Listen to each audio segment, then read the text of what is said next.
இது மகிமை நேரம். இயேசு கிறிஸ்துவின் இனிதான நாமத்தினாலே இந்த வாரத்தின் இறுதி நாளுக்காக நான் ஆண்டவரை ஸ்தோத்திரிக்கின்றேன். இந்த வாரம் முழுவதுமாக நாம் பொறுமையை குறித்த அநேக காரியங்களை நாம் சிந்தித்து வந்தோம். நம்முடைய வாழ்க்கையிலே இந்த பொறுமையை குறித்த வசனங்களை நாம் நம்முடைய மனதிலே பதித்து நம்முடைய வாழ்க்கையிலே செயல்படுத்த ஆரம்பிக்கும் பொழுது நிச்சயமாக ஆண்டவர் நம்முடைய வாழ்க்கையில இந்த பொறுமையை தந்து நம்ம மேலே பணிபுரிகிற இடங்களிலே நம்முடைய குடும்பங்களிலே நம்மை ஆசீர்வாதமாக மாற்றுவார் என்பதிலே எந்த விதமான சந்தேகம் இல்லை. அப்படிப்பட்ட கிருபை ஆண்டவர் நம்ம ஒவ்வொருவருக்கும் தந்து நம்மை வழிநடத்துவாராக. இந்த இறுதி நாளிலே பொறுமையா இருக்கும் பொழுது நம்ம என்ன நடக்கிறது பாருங்க. பொறுமை உள்ளவர்களா இருக்கும்போது நாம் பாக்கியவான்களாக மாறுகின்றோம். யாக்கோபு 5ஆம் அதிகாரம் 11ஆம் வசனம் இவ்வாறு சொல்லுகிறது, இதோ பொறுமையா இருக்கிறவர்களை பாக்கியவான்கள் என்கிறோமே என்று சொல்லி. அப்போ பொறுமையோடு இருந்தோன்னு சொன்னா அவங்க தான் யாரு? பாக்கியவான்கள். பொறுமை உள்ளவர்கள் பாக்கியவான்கள் என அழைக்கப்படுகிறார்கள். அப்போ எப்போ நம்மள பாக்கியவான், பாக்கியவதி என்று சொல்லி பெயர்ல பாக்கியவதின்னு சொல்லி வைக்கிற பிரயோஜனம் இல்லை. ஆனா நம்முடைய வாழ்க்கையில இவள் பாக்கியவதி, இவள் பாக்கியவான் என்று சொல்லி நம்ம எப்பொழுது அழைக்கப்படுகிறோம் தெரியுமா?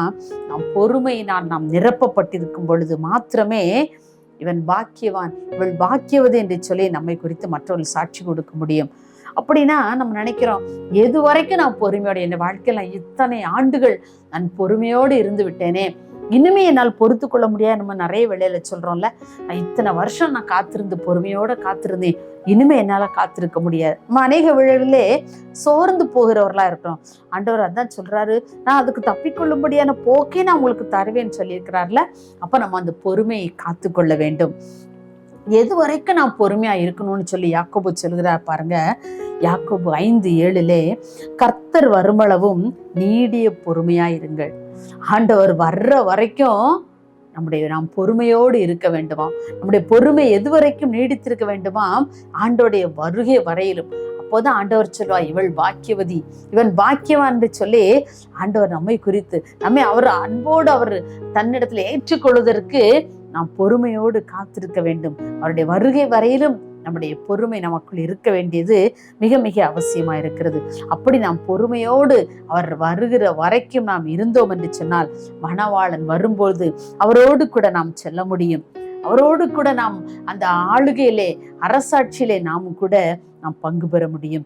பாருங்க, இன்னும் யாக்கோபு 6:8 வாசிக்கிறோம், நீங்களும் நீடிய பொறுமையோடு இருந்து இருதயங்களை ஸ்திரப்படுத்துங்கள் என்று சொல்லி யாக்கோபு எழுதுகின்றார். பாருங்க, நீடிய பொறுமை நமக்கு தேவை என்று சொல்லி இந்த யாக்கோபு ஆக்கியோன் எழுதி கொண்டே போகிறார். நம்முடைய வாழ்க்கையில் அநேக காரியங்களை பெற்றுக்கொள்ள, அநேக காரியங்களை சாதிப்பதற்கு இந்த பொறுமை நமக்கு அவசியம். ஆண்டவர் வருகை வரையிலும் நாம் நீடிய பொறுமை உள்ளவர்களாய் இருக்க வேண்டும். நீடிய பொறுமையோடு இருந்து இருதயங்களை ஸ்திரப்படுத்திக் கொள்ளுங்கள். ஆண்டோடைய வருகை தாமதமானாலும் கூட நம்முடைய இருதயத்தை நாம் பொறுமையோடு இருந்து நம்முடைய இருதயத்தை நாம் ஸ்திரப்படுத்திக் கொள்ள வேண்டும். ஆண்டவரே, என் வாழ்க்கையில் இந்த காரியங்கள் நிகழ்கிறதா, இந்த பிரச்சனை வந்து விடுகிறதா, இந்த போராட்டம் வந்து விடுகிறதா, இந்த வறுமை வந்து விடுகிறதா, இந்த கடன் பிரச்சனை வந்து விடுகிறதா, எல்லாவற்றின் மத்தியிலையும்ப்பா நான் என்னுடைய பொறுமையை மாத்திரம் இழந்து போகாதபடி, நிதானத்தை நான் இழந்து போகாதபடி அப்பா எனக்கு பொறுமையை தாங்க, நான் பொறுமையை இழந்து விடாதபடி என்னை பாதுகாத்துக் கொள்ளுங்க என்று சொல்லி நம்ம ஆண்டோட சமூகத்தில் நான் கேட்போம்.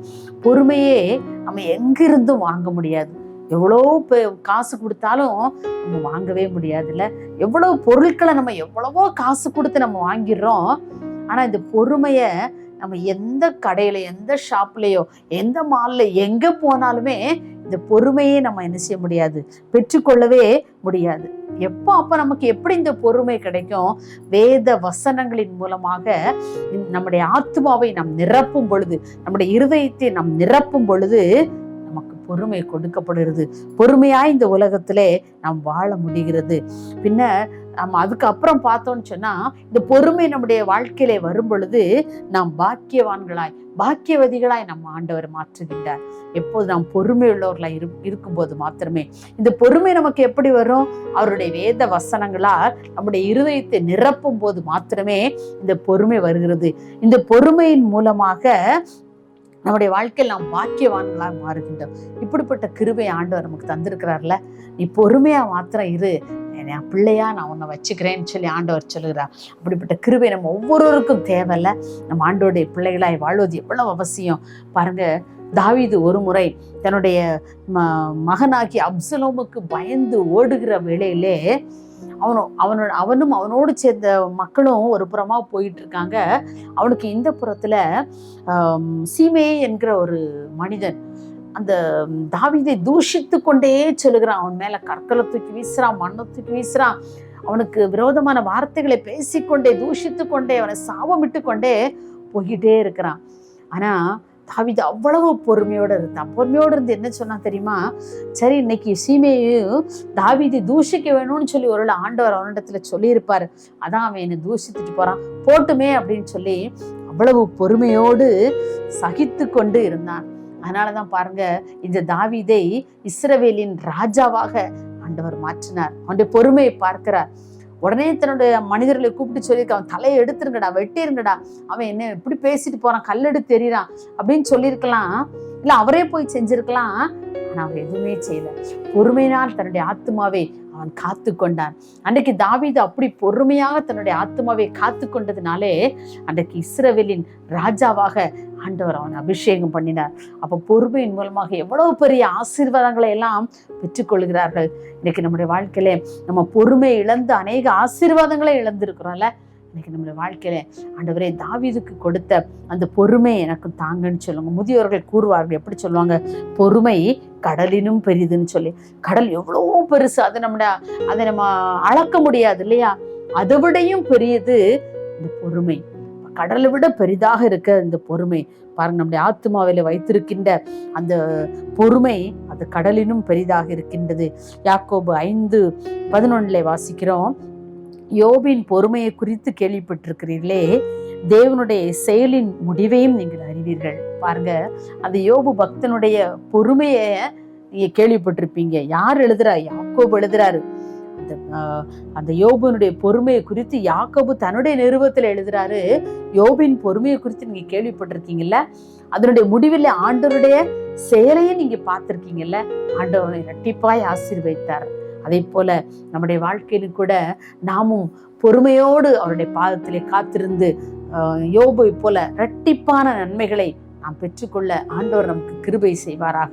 நம்முடைய வாழ்க்கையிலே நிதானம் வேண்டும், பொறுமை வேண்டும். பொறுமையோடு அவருடைய சமூகத்திலே நாம் காத்திருக்கும் பொழுது பல ஆசீர்வாதங்களை நம்முடைய தனிப்பட்ட வாழ்க்கையிலே, நம்முடைய குடும்ப வாழ்க்கையிலே, நாம் பணிபுரிகின்ற இடங்களிலே, நம்முடைய உறவுகளுக்குள்ளே அநேக ஆசீர்வாதங்களை பெற்றுத்தருகிற பிள்ளைகளாய், ஒரு வாய்க்கால்களாய் ஆண்டவர் நம்மை மாற்றுவார். நாம் பொறுமை உள்ளவர்களாய் இருக்கும் பொழுது நாம் பாக்கியவான்கள் என்று எண்ணப்படுவோம். ஆமாம், எனக்கு அன்பானவர்களே, இதை கேட்டுக்கொண்டிருக்கின்ற உங்களுடைய வாழ்க்கையிலும் கூட நீங்கள் இதை பிரயாசப்படுத்த பாருங்கள். ஆண்டவரே, என்னுடைய வாழ்க்கையிலே பொறுமை இழந்து விடுகிறேன். அநேக வேளைகளிலே மனிதர்கள் என்னை ஏதாவது சொல்லும் போது, எனக்கு கோபம் மூட்டும் போது நான் பொறுமையெல்லாம் இழந்து விடுகிறேன்ப்பா, எனக்கு நீங்க பொறுமையை தாங்கன்னு சொல்லி அவருடைய பாதத்திலே ஒவ்வொரு நாளும் அதிகாலையிலே கேளுங்க. ஏசப்பா எனக்கு பொறுமையை தாங்க, ஏசப்பா எனக்கு பொறுமையை தாங்க. என்ன நிகழ்ந்தாலும் இந்த பொறுமையை மாத்திரம் இழந்து போகாதபடி நான் உமக்குள்ளாக இந்த பொறுமையை காத்துக்கொள்ள என்ற இருதயமாகிய அந்த நல்ல நிலத்திலே விதைக்கப்பட்ட வசனங்களை நாம் காத்துக்கொள்ளும் பொழுது அந்த பொறுமையை ஆண்டவர் நமக்கு தருகின்றார் இல்லையா? அப்படிப்பட்ட கிருபைகளை நாம் பெற்றுக்கொள்ளும்படியாய் ஆண்டவருடைய சமூகத்தில் நான் ஜெபிப்போமா? எங்களை நேசிக்கிறீங்க அன்புள்ளே சாமி, இந்த வாரத்தின் இறுதி நாளுக்காக உமக்கு நன்றி செலுத்துகிறோப்பா. ஆண்டவரே, இந்த வாரம் முழுவதுமாக பொறுமையினால் எங்களுடைய வாழ்க்கையில் நாங்கள் பெற்றுக்கொள்ளுகிற ஆசீர்வாதங்களை குறித்து தியானித்தோப்பா. நாங்கள் ஒவ்வொரு நாளும் நாங்கள் தியானித்து வருகிற வசனங்கள் ஒவ்வொன்றும் எங்களுடைய வாழ்க்கைக்கு பிரயோஜனம் உள்ளதாக எங்களுக்கு நீங்கள் மாற்றி தாங்கப்பா.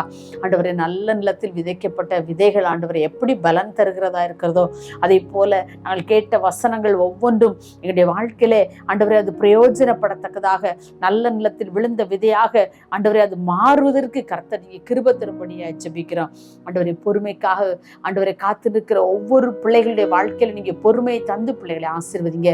ஐயோ, நான் அடிக்கடி கோவப்பட்டு விடுகிறேனே, பொறுமையை இழந்து விடுகிறேனே, நிதானத்தை இழந்து விடுகிறேனே என்று சொல்லி கெஞ்சி நிற்கிற ஒவ்வொரு பிள்ளைகளுடைய வாழ்க்கையிலும் ஆண்டவரே அப்பா எல்லா சூழ்நிலைகளிலும் இந்த பொறுமையை காத்து கொள்ளக்கூடிய கிருபையை கொடுங்க ஆண்டவரே.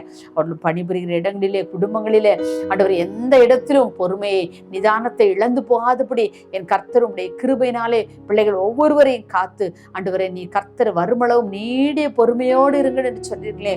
உடைய வருகை வரையிலும் பொறுமையோடு இருந்து நாங்கள் எல்லா காரியங்களையும் உடைய சமூகத்திலிருந்து பெற்றுக்கொள்ள எங்களுக்கு உதவி செய்யுங்க. எல்லா துதி கனம் மகிமை எல்லாவற்றையும் நேசர் ஒருவருக்கே செலுத்துகிறோம். இயேசுவின் நாமத்தில் பிதாவே, ஆமேன்.